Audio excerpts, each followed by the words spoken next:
Un roi, chapitre 4. Le roi Salomon était roi sur tout Israël.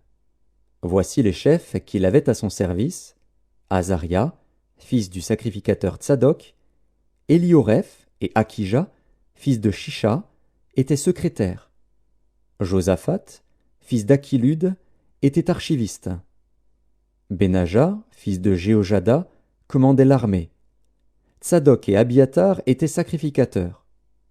Azaria, fils de Nathan, était chef des intendants.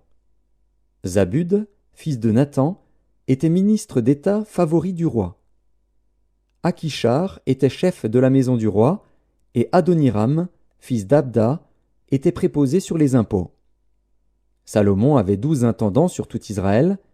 Ils pourvoyaient à l'entretien du roi et de sa maison, chacun pendant 1 mois de l'année.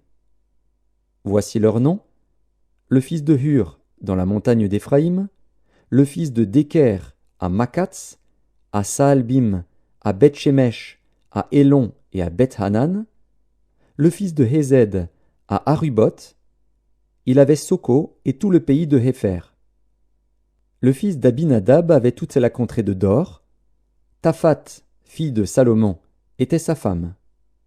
Baana, fils d'Achilude, avait Tahanak et Megiddo, et tout Beth-Shean qui est près de Tsartan, au-dessous de Jizréel, depuis Beth-Shean jusqu'à Abel-Méhola, jusqu'au-delà de Jokméam. Le fils de Géber, à Ramoth en Galaad. Il avait les bourgs de Jaïr, fils de Manassé, en Galaad. Il avait encore la contrée d'Argob en Basan, 60 grandes villes à murailles et à barres d'airain. Akinadab, fils d'Iddo, à Mahanaïm. Akimaatz, en Nephtali. Il avait pris pour femme Basmat, fille de Salomon. Baana, fils de Hushaï, en Nazer et à Béaloth. Josaphat, fils de Paruar, en Issachar. Shimei, fils d'Éla, en Benjamin. Géber, fils d'Uri, dans le pays de Galaad. Il avait la contrée de Sion, roi des Amoréens, et d'Og, roi de Basan. Il y avait un seul intendant pour ce pays. Juda et Israël étaient très nombreux, pareils au sable qui est sur le bord de la mer. Ils mangeaient, buvaient et se réjouissaient. Salomon dominait encore sur tous les royaumes depuis le fleuve jusqu'au pays des Philistins et jusqu'à la frontière d'Égypte. Ils apportaient des présents, et ils furent assujettis à Salomon tout le temps de sa vie.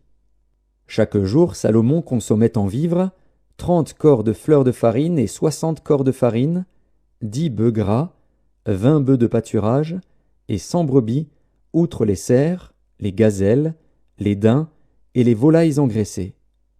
Il dominait sur tout le pays de l'autre côté du fleuve, depuis Tifzach jusqu'à Gaza, sur tous les rois de l'autre côté du fleuve. Et il avait la paix de tous les côtés alentour.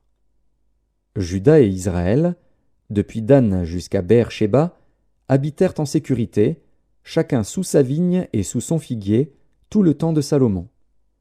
Salomon avait 40 000 crèches pour les chevaux destinés à ses chars, et 12 000 cavaliers. Les intendants pourvoyaient à l'entretien du roi Salomon et de tous ceux qui s'approchaient de sa table, chacun pendant son mois. Il ne laissait manquer de rien. Il faisait aussi venir de l'orge et de la paille pour les chevaux et les coursiers dans le lieu où se trouvait le roi, chacun selon les ordres qu'il avait reçus. Dieu donna à Salomon de la sagesse, une très grande intelligence, et des connaissances multipliées comme le sable qui est au bord de la mer. La sagesse de Salomon surpassait la sagesse de tous les fils de l'Orient et toute la sagesse des Égyptiens. Il était plus sage qu'aucun homme, plus qu'Étan, les Zrakites, plus qu'Éman, Calcol et Darda, les fils de Macol. Et sa renommée était répandue parmi toutes les nations d'alentour.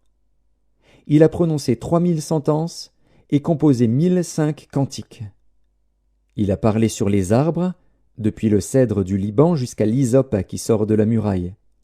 Il a aussi parlé sur les animaux, sur les oiseaux, sur les reptiles et sur les poissons.